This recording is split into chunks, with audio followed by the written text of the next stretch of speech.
तो चुनाव की तारीखों का कल ऐलान होने जा रहा है 3 बजे। नजरें टिका के रखिएगा, कब कहां कितने चरणों में चुनाव होगा, ये तस्वीर साफ होने जा रही है। आज इसी पर हम चर्चा कर रहे हैं, लेकिन उससे पहले एक रिपोर्ट, और रिपोर्ट के बाद हमारे सवाल, और सवालों के बाद खास मेहमानों से चर्चा।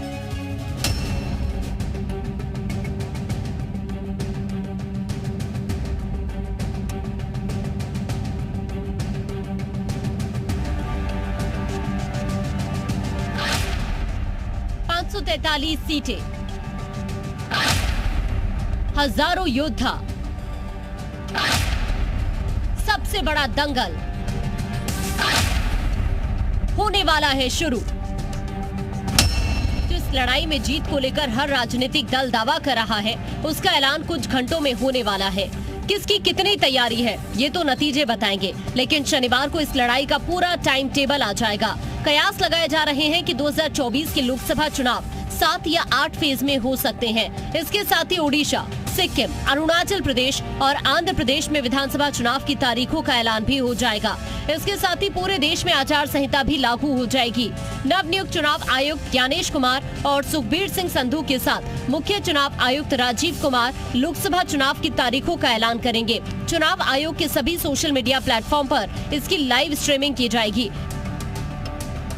हम सब इंतजार कर रहे हैं, पूरी तैयारी है। भारतीय जनता पार्टी पूरे 5 वर्ष जनता के बीच में रह करके काम करती है और हम सब चुनाव के स्वागत के लिए तैयार। बीजेपी विपक्ष को हराने का दावा कर रही है, तो विपक्ष भी कहां पीछे है। अखिलेश काफी पहले से पीडीए का जाप कर रहे हैं। तो ये समाजवादी पार्टी जीत के लिए आगे बढ़ रही है और हमें उम्मीद है कि पीडीए ही एनडीए को हराएगा। पीडीए उन लोगों की बात है जो 90% लोग हैं भ्रष्टाचार, महंगाई और बेरोजगारी से त्रस्त हैं। निश्चित तौर से विवेक जी, हम सब लोग पूरी ताकत के साथ लगे हैं।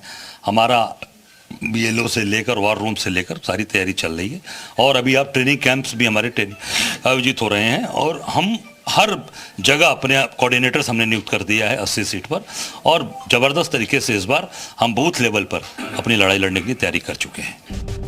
बीजेपी की अगुवाई वाले एनडीए का मुकाबला करने के लिए विपक्षी पार्टियों ने इंडिया गठबंधन बनाया है। इस गठबंधन में 2 दर्जन से ज्यादा विपक्षी पार्टियां हैं, जबकि एनडीए में लगभग 40 पार्टियां हैं।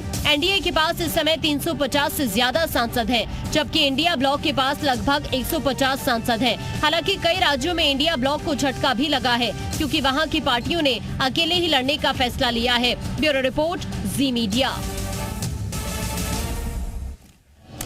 तो आपने देखा, हर दल कह रहा हम तैयार हैं चुनाव के लिए, सबकी अपनी अपनी तैयारी है। हालांकि ज्यादातर दलों ने उम्मीदवार उतार दिए हैं, कुछ पार्टियों के उम्मीदवार अभी आने बाकी हैं। तैयारी सबकी पूरी है। जनता किसके साथ है, ये बात करेंगे। मुद्दे क्या है, ये बात करेंगे। लेकिन आज के महत्वपूर्ण सवाल, आज के सवाल, कितने चरण में लोकसभा का रण, कितने चरण में हो सकता है। 6 से 7, 8 चरणों में बताया जा रहा है कि लोकसभा का चरण में होगा चुनाव। 24 की तैयारी, किसका पवालड़ा भारी है, कौन मजबूत नजर आ रहा है। इंडिया बना एनडीए, यूपी कौन जीतेगा। जो यूपी जीत लेता है, कहते हैं वो दिल्ली जीत लेता है। अब यूपी कौन जीत रहा है। माया ओवैसी की नीति किसके लिए चुनौती। माया ओवैसी, क्योंकि आपको बता दें ये महत्वपूर्ण भूमिका में रहेंगे। ये हो सकता है कि कितनी सीटें मिले ये नहीं कह सकते, लेकिन वोटों का नुकसान जरूर पहुंचाएंगे हर दल को माया ओवैसी। तो चलिए हमारे साथ आपको बता दें कई खास मेहमान जुड़ गए हैं। अपने मेहमानों को मैं जल्दी से परिचय करा दूं। हमारे साथ एसएन सिंह है, प्रवक्ता है बीजेपी के। सिंह साहब बहुत बहुत स्वागत है। कपिल श्रीवास्तव है, प्रवक्ता है समाजवादी पार्टी की तरफ से। कपिल जी आपका बहुत बहुत स्वागत है। विकास श्रीवास्तव कांग्रेस की तरफ से जुड़ेंगे और जैनेन्द्र प्रताप अरकवंशी प्रवक्ता है, आपको बता दें सुभाषपा की तरफ से। राजीव रंजन है, राजनीतिक विश्लेषक है, वो भी हमारे साथ जुड़ गए। तमाम मेहमान जुड़ गए, लेकिन सबसे पहले चर्चा की शुरुआत सिंह साहब आपसे कर लेता हूं। सत्ताधारी दल है, आप लोग चुनावी ताल ठोकने के लिए तैयार हैं। देखिए जयप्रकाश जी, लोकतंत्र का सबसे खूबसूरत पर्व सत्ता पक्ष हो या विपक्ष बड़ी खूबसूरती से उसको मनाना चाहिए। आज भारतीय जनता पार्टी देश नहीं दुनिया के सबसे यशस्वी नेता आदरणीय नरेंद्र मोदी जी के नेतृत्व में हम चुनाव में जा रहे हैं। हम उन विकास के कार्यों को लेकर जा रहे हैं जो देश की अर्थव्यवस्था बढ़ा दी। हम उन वादों को पूरा करके लेके जा रहे हैं, अंत्योदय की परिकल्पना और जो फाउंडेशन डे से हमारा नारा था 370 में परिवर्तन करना, 3 तलाक पर कानून ले आना, अयोध्या में भव्य राम का मंदिर बनाना और बहुत सारे ऐसे विकास के कार्य, राष्ट्रवाद के कार्य करके 102 देशों को रक्षा उपकरण का निर्यात करके हम चुनाव में जा रहे हैं। उत्तर प्रदेश की भी चर्चा कर ले। आज उत्तर प्रदेश में जिस तरह से हम काशी का कॉरिडोर बना के विकास का भी कार्य करते हैं, रोजगार देते हैं, उसको लेकर जा रहे हैं। जो कभी मऊ दंगे के भेंट चढ़ जाता था, आज उस मऊ में मऊ की साड़ियां वन डिस्ट्रिक्ट वन प्रोडक्ट के माध्यम से बुनकरों को विश्वकर्मा योजना का लाभ देकर चुनाव में जा रहे हैं। जिस प्रयागराज में किसी का आतंकवाद का साया रहता था, जमीनों पर कब्जा होती थी, उस प्रयागराज का विकास करके जा रहे हैं।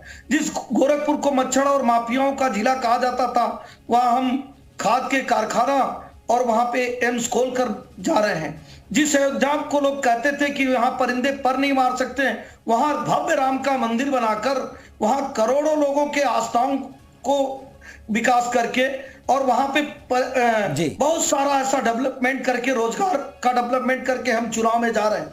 जिस मेरठ को कट्टा बम का पर्याय माना जाता था, वहां हम रैपिड रेल देकर जा रहे हैं। जहां अलीगढ़ और बुलंदशहर में बड़ी बड़ी घटनाएं होती थी, वहां हम डिफेंस कॉरिडोर लेकर जा रहे हैं। तो निश्चित तौर पे अगर हम उस आजमगढ़ में जहां एक आतंकवादी के नाम से जाना जाता था, वहां हम एयरपोर्ट और विश्वविद्यालय लेकर जा रहे हैं। इन बहुत सारी सिंह साहब मैं कह सकता हूं कि वन डिस्ट्रिक्ट मैनी डेवलपमेंट्स, आप कह सकते हैं कि एक डिस्ट्रिक्ट आपने कई विकास करा दिए, ठीक है, ये एक बात आप कह रहे हैं इसका मतलब। लेकिन सिंह साहब, अब कल के बाद अब आपको कोई नई योजना तो आप कर ही नहीं पाएंगे। जितना बोया उतना ही काटना पड़ेगा। अब जो चल रहा है वो चला दिया आपने, जितने वादे जो आपने गिना दिए अब यही है, इनके आधार पर जितना बो दिया उतना ही काट पाएंगे आप, तो 80 सीटें जीत पाएंगे। जयप्रकाश जी, एक गारंटी होती है और वो गारंटी दिखती है, वो गारंटी होती है, गारंटी पूरा करने की गारंटी जो मोदी जी करते हैं। लोग कहते थे कि 370 तो कभी समाप्त नहीं होगा, आसमान नीचे आ जाएगा, बिना आसमान नीचे आए समाप्त हो गया। लोग कहते थे सीए लागू नहीं हो सकता है, लागू हो गया। लोग कहते थे कि नहीं वो कभी 80 सीटें जीत जाएंगे जी, 80 सीटें जीत पाएंगे यूपी में। देखिए, अगर उत्तर प्रदेश में राम भी हमारे, कृष्ण भी हमारी, यमुना भी हमारे, देश का विकास भी हमारा, काशी भी हमारा, तो प्रदेश की जो 25 करोड़ जनता भी हमारी, इसलिए जीत भी हमारी। हम अगर सबके लिए आवास, बिजली, पानी। चलिए मैं आऊंगा, दोबारा आऊंगा सर। कबीर जी 80 सीटें का दम भर रही है बीजेपी सर। ये कह रहे अब तो इनको जितना इन्होंने बोया उतना काट लेंगे, लेकिन जितना आपने खोया सर वापस ला पाएंगे आप? शर्मा जी, अनइंटरप्ट हमें भी 8 मिनट देते। हमारे मित्र 80 में 80 जीतेंगे और हम 80 में 80 इनको हराएंगे। मोदी की गारंटी बेरोजगारी बढ़ाना, मोदी जी की गारंटी महंगाई पे काबू ना पाना, महंगाई बढ़ाना, मोदी जी की गारंटी 14 प्रधानमंत्री जितना कर्ज ना उठा करके इंफ्रास्ट्रक्चर को आगे ले गए, ये उतना से कहीं ज्यादा दुगना 105 लाख करोड़ रुपए विदेशी बैंकों से कर्जा उठाना और देश के 80% अर्थव्यवस्था को कर्जे के हवाले करके फंसा देना, ये IMF की रिपोर्ट है। मोदी जी की गारंटी जनता ने देखा कि किसानों की आय दुगनी कर दी थी, लागत मूल्य तिगुनी कर दी। मोदी जी की गारंटी गंगा जी साफ करनी थी, गंगा मंत्रालय ही साफ करती है, गंगा जी का मंत्री साफ करती है। मोदी जी की गारंटी बुलेट ट्रेन बिछानी थी, 1 फीट पटरी नहीं बिछा पाए। ये पिछले 10 साल की कहानी। मोदी जी की कितनी गारंटियां गिनाएं कि जो नाकामयाबी है, चाहे 150 से ज्यादा स्मार्ट सिटी मोदी जी की गारंटी थी, एक स्मार्ट सिटी नहीं बना पाए, ना बता पाएंगे कि कहां है। मोदी जी की गारंटी ये जरूर है कि लोकतंत्र पे कैसे धब्बा लगाया जाए। अभी आपने देखा कि सुप्रीम कोर्ट ने किस तरीके से असंवैधानिक बिल जो इन्होंने लाया और उससे 12,000 करोड़ रुपए का फ्रॉड किया। ये चुनावी चंदे की बात कर रहा हूं, वो आपके सामने। अभी तो हम 6,000 सुन रहे थे, 6,000 आपने बढ़ा दिए क्या?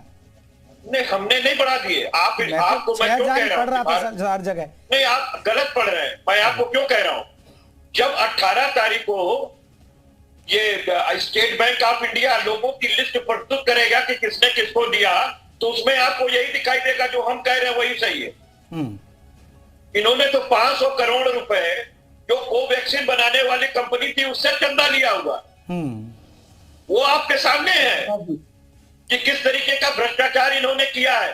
पूरा आकंठ भ्रष्टाचार की गारंटी मोदी जी की है। चाहे वो द्वारिका कॉरिडोर का मामला हो, चाहे बुंदेलखंड के अंदर जो ये रोड बना रहे हैं पूरी की पूरी धस गई। पूर्वांचल एक्सप्रेसवे आपके सामने है। आयुष मंत्रालय के अंदर जो आयुष्मान भारत का कार्ड इन्होंने इश्यू किया, वो घोटाला 2000 ठीक है कपिल जी, का आपके सामने है। एक बार सिंह साहब से जवाब ले लेता हूं। सिंह साहब आपने गारंटी गिनाई, पुरुषों की बच्चेदानी निकाली गई है। कपिल जी जवाब ले लेता हूं, कपिल जी जवाब ले लेता हूं। सिंह साहब आपने गारंटी ली, उन्होंने गारंटी की पोल खोल दी। नहीं, अच्छी बात। देखिए कपिल जी मित्र आदमी है और हम तो कह रहे हैं लोकतंत्र में हम स्वागत करते हैं। निंदक नियरे राखी है, आंगन कुटीर छवाए। अब मित्रता नहीं चलेगी, अब चुनाव आ गया है, अब तो हार और जीत होगी। नहीं, अच्छी बात, मैं बता रहा हूं। हमने जो गारंटी पूरा की ना, वो इनका दर्द बढ़ाने वाला। जहां ये कहते थे परिंदा पर नहीं मार सकता है, अगर वहां लाखों करोड़ों लोग जा रहे हैं तो रोजगार बढ़ रहा है। जहां पे ये कहते थे कि यहाँ पे आप पूजा नहीं कर सकते हैं, 91 में पूजा रोक देते हैं, उस काशी में पूजा हम शुरू कराते हैं।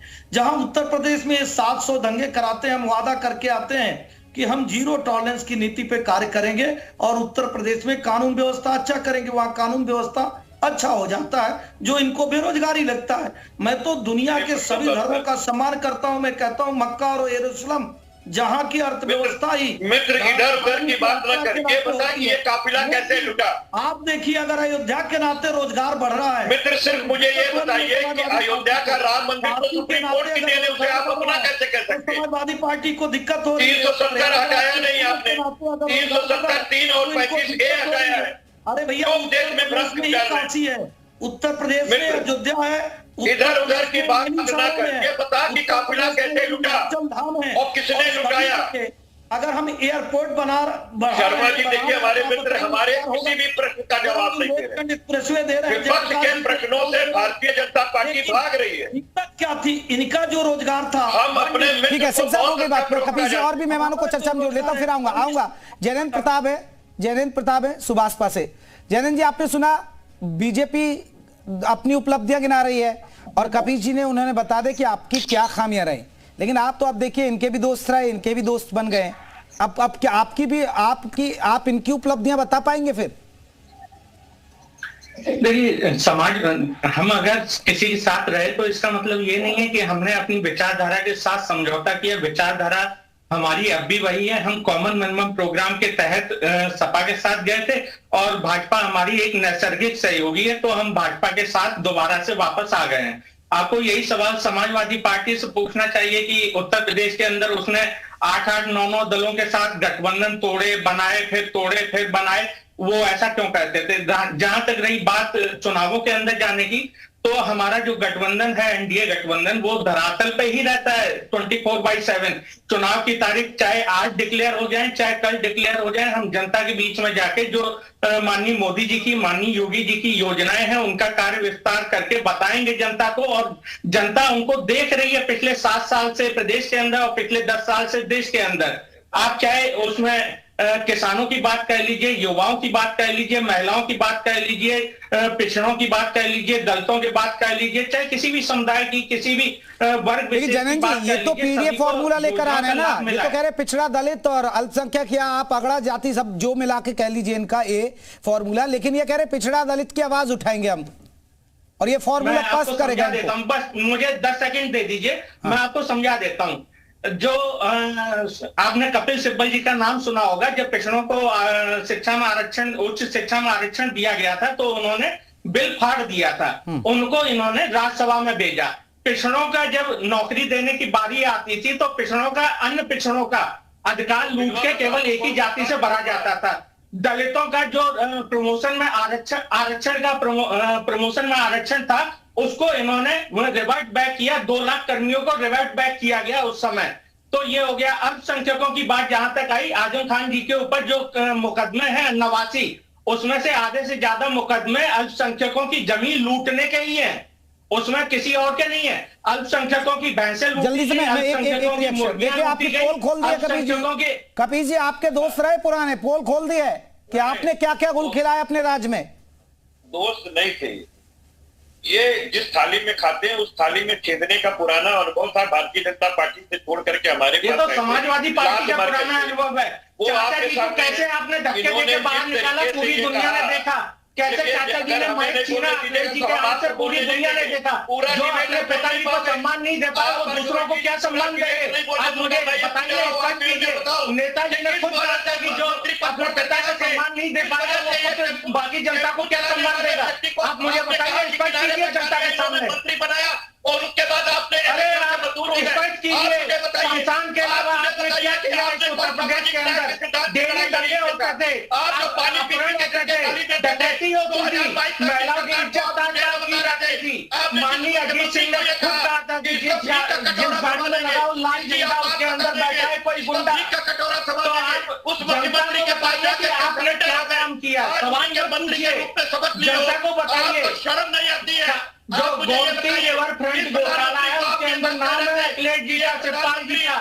जो मथुरा का जवाहर बाग कांड हुआ था, मथुरा का जवाहर बाग कांड के पीछे किसके हाथ है कौन नहीं जानता, जिसमें पुलिस वालों की मृत्यु हुई थी। चलिए कपिल जी देखिए मत, कपिल जी रुकिए, कपिल जी ठीक है, कपिल जी कपिल जी कपिल जी कपिल जी आप बिफरिए मत सर, कपिल जी ठीक है ठीक है क्या कहते थे? अरे रुकिए रुकिए रुकिए रुकिए जनन जी रुकिए रुकिए रुकिए जनन जी रुकिए प्लीज जनन जी रुकिए। कपिल जी कपिल जी आप बिफरिए मत, क्योंकि आपके दोस्त है, आपकी कमजोरी जानता है, तो वो पोल खोल रहे, बिफरिए मत आप। बीच में जाना है? नहीं बिफरिए मत कपिल जी, बीच में चौराहे पे खुली हुई है, कोई बात नहीं, रुकिए। चौराहे पे पोल खुली हुई है, वो क्या खोलेगा? चलिए रुकिए ठीक है। राजनीतिक विषय राजीव रंजन जी ठीक है। कपिल जी रुकिए, आप शांत हो जाइए, कोई बात। पानी पी लीजिए, पानी आप पी भी रहे थे, पानी पी लीजिए, रुकिए। राजीव रंजन जी एक बहुत महत्वपूर्ण सवाल, यूपी एक महत्वपूर्ण स्टेट है। अरे रुकिए आइए कपिल जी, आ रहे, महत्वपूर्ण राज्य है और दिल्ली का रास्ता यहीं से निकलेगा, जो यूपी जीत लेगा। इस बार यूपी की बात करें, छोड़ दीजिए हम बाकी केंद्र के छोड़ दीजिए, लेकिन यूपी में कौन से मुद्दे हावी रहने वाले हैं और कौन किस पर भारी पड़ता नजर आ रहा है भाई? क्योंकि नेताओं ने अब जो योजनाएं चलानी थी वो चला ली। अब जीपी जी देखिए, उत्तर प्रदेश की जो परिस्थितियां है उसको अगर आप देखिए ध्यान से, तो पहले जो मुख्य विपक्ष है समाजवादी पार्टी, उसने सरकार के खिलाफ जो माहौल बनाया कि सरकार के खिलाफ विरोधी, दलित विरोधी, नौजवान विरोधी, महिला विरोधी, एक इस तरह का एक प्रोपोगेंडा करने का या उसको हक दिया सरकार का विरोध करने का, उसने अपने तरीके से अभियान खड़ा करने की कोशिश किया। लेकिन जैसे जैसे चुनाव की तिथियां नजदीक आई, भारतीय जनता पार्टी अपनी नीतियों से उसके जो मतदाता है या जो समाज मतदाता है उसको प्रभावित करने में सफल रही, या इसको कहीं करना चुनाव चढ़ाने में सफल रही। और आज जो माहौल है राम मंदिर के उद्घाटन के बाद भारतीय जनता पार्टी के पक्ष में उत्तर प्रदेश का माहौल है, ऐसा मुझे दिखता है। सरकार के खिलाफ कोई छोटी मोटी नाराजगी हो सकती है, लेकिन बाई एंड लार्ज जो उत्तर प्रदेश का आम वोटर है वो भारतीय जनता पार्टी के पक्ष में, ऐसा मुझे दिखाई देता है। और भारतीय जनता पार्टी अपने कार्यों के सहारे, अपने संगठन के सहारे, राम मंदिर के सहारे, हमको लगता है कि राजीव एक बहुत महत्वपूर्ण सवाल, देखिए नेताओं ने बहुत सारी बता दिया, योजनाएं बता दी, उपलब्धियां बता दी, खामियां बता दी, लेकिन मैं एक चीज समझना चाहता हूँ राजीव जी, एक चीज आपसे समझना चाहता हूँ। आप वरिष्ठ पत्रकार भी हैं और यूपी की राजनीति को बहुत अच्छे से जानते हैं। मैं अभी ग्राउंड पर जा रहा हूँ, ग्राउंड पर समझ रहा हूँ, चुनावी मूड भांपता हूँ, मैं एक अपना शो भी करता हूँ इलेक्शन की राम। तो अभी मैं पश्चिमी यूपी में घूम रहा हूँ, आगे जाऊंगा, पूर्वांचल भी जाऊंगा, बुंदेलखंड भी जाऊंगा। लेकिन मुद्दों पर तो ठीक है, मोदी के नाम पर तो वोट डल रहा है, लेकिन कई जगह मैं सीटों के समीकरण को समझूं तो जाति, कास्ट फैक्टर कई जगह ऐसे देखने को मिल रहा है। ये कितना हावी रहेगा? या आपको लग रहा है कि मोदी और योगी फैक्टर हावी हो जाएगा इन चीजों पर? चाहे मैं बिजनौर की बात करता हूं, कई बार देखता हूं कि मैं मुजफ्फरनगर की बात करता हूं, कहीं मुस्लिम उम्मीदवार बीएसपी ने उतार दिए तो सपा का मुस्लिम में उम्मीदवार है तो ऐसा लग रहा है कि बीजेपी को फायदा हो जाएगा। कई जगह ऐसा लग रहा है कि जाट उतार दिए तो उसमें बीएसपी वोट काट लेगी। ये समीकरण कितना मायने रखता है सर? मुझे ये समझाइएगा थोड़ा सा। जेपी, उत्तर प्रदेश और बिहार के राजनीति की जब भी आप बात करेंगे तो जाति यहाँ सबसे महत्वपूर्ण फैक्टर है, और सारे दल अपने इस समीकरण को इसी हिसाब से साधते हैं कि जाति समीकरण उनका भला हो। अब आप पश्चिमी उत्तर प्रदेश से उठाइए, जाटों का जो समूह था भारतीय जनता पार्टी के पास 2014 के बाद एक अच्छा समूह आ गया था, लेकिन किसान आंदोलन के बाद ऐसी स्थितियां बनी कि कुछ जाटों में विरोध हुआ। भारतीय जनता कंप्रोमाइज करके रणनीति वहां पे जयंत चौधरी को पश्चिम उत्तर प्रदेश में लेके आए, तो बड़ा मतदाता समूह भारतीय जनता पार्टी के साथ आ गया। उसी तरह से पूर्वी उत्तर प्रदेश में प्रकाश राजभर को लेके आए, दारा सिंह चौहान को लेके आए। तो जाति समीकरण को साधना ही पड़ेगा, बिना इसके चुनाव में जीत की कल्पना उत्तर प्रदेश में नहीं हो सकती। लेकिन मोदी और योगी का फैक्टर आज में अभी है कि सारे जाति समीकरणों को अंत में वो तोड़ देता है और मोदी और योगी की लोकप्रियता को पता है, ऐसा मुझे लगता है। चलिए मैं लौटूंगा।